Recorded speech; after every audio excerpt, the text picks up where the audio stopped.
Welcome to Mechanic. Today we have a 2013 Mini Cooper on this vehicle. We are going to go over the process to be able to replace your dome light. So we have the central dome light here.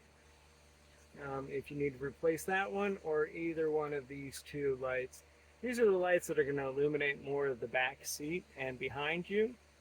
So it's straight up from where you're sitting. And so we'll go over how you replace that. So number one, we just need to pop this piece out of here with it going toward the left of the vehicle. And then we can pop this down. And you can either unhook the electric there, or just what you need to do is whichever light you need to replace, we just twist these out, unlock, and pull the bulb out of here. And to be able to get a new one of these light bulbs. So it'd be a 198 light bulb or a 5-watt -3, and to get a new one to put in here. And so you'd repeat that process for all the other two if you need to, and then just go ahead and line these up, install it into place, lock it in, and then being able to twist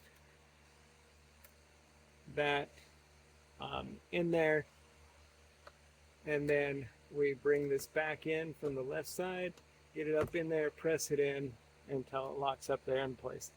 So that's how you replace your dome light and or the map lights on each side. Here's the keys. No. There we go. So, thanks for watching Mechanic, where you can be the mechanic.